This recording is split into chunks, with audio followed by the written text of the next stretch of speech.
Boris Johnson has been accused of being a Brexit backseat driver by the Home Secretary. Amber Rudd said it was fine for Mr. Johnson to show his enthusiasm, but he was not driving the car after he set out his vision for the UK post-Brexit on Saturday.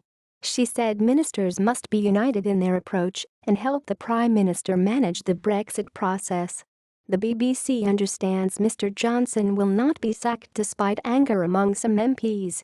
Lib Dem leader Vince Cable urged the Prime Minister to fire this guy on Monday morning, warning that if she did not act, her authority would be reduced to zero. The Home Secretary said she had been too busy dealing with the terror attack in London to read the Foreign Secretary's article in Saturday's Daily Telegraph. No leadership challenge, but asked about Mr. Johnson's intervention, she said, "You could call it backseat driving, absolutely.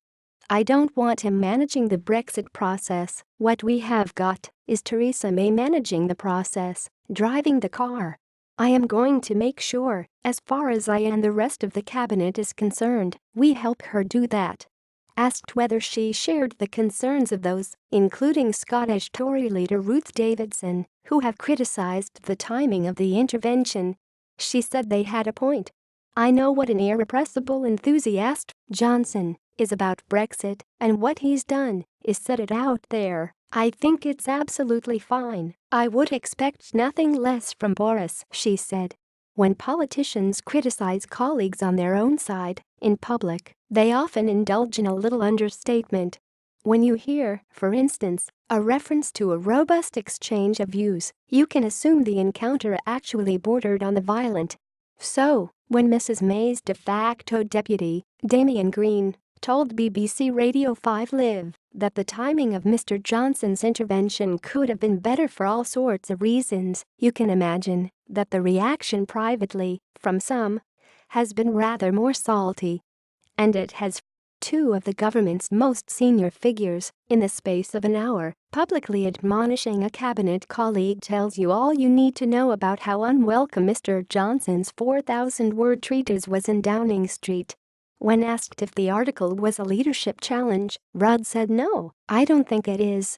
I think that he, like I, supports the Prime Minister at this difficult time as we try to conclude the negotiations with the EU."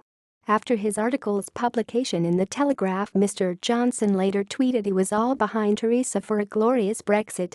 In his article, Mr. Johnson said the UK should not be giving the EU any money to gain access to the single market after Brexit, and said he would like to see a lot of the money recovered from Brussels going to the NHS, repeating the disputed referendum claim that exit could provide an extra £350 million for the health service.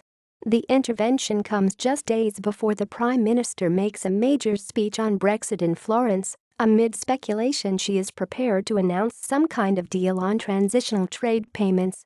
Damien Green, a close ally of the Prime Minister, told Radio 5 Live's Pioneers Politics that the timing of Mr. Johnson's article could have been better for all sorts of reasons, not least the terrible terrorist incident we've had. But he insisted the cabinet was united around the Prime Minister. "There is a huge challenge facing this country, that we have got to get these negotiations right," he said. "That whatever we said during the referendum campaign, whichever side we were on, the duty of everyone in government is to make sure we get the best deal for Britain." Security treaty. Ms. Rudd has also announced the UK wants to agree a new treaty with the EU after it leaves in March 2019 to ensure existing security cooperation is fully maintained.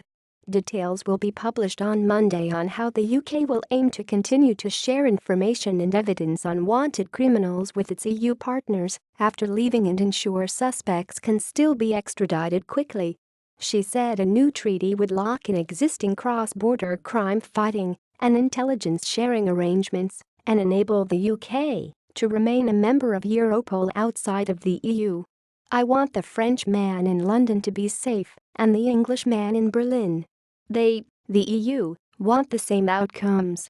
She conceded the UK's security would be weakened if it was unable to agree an overarching Brexit deal, but she was absolutely confident this would not happen.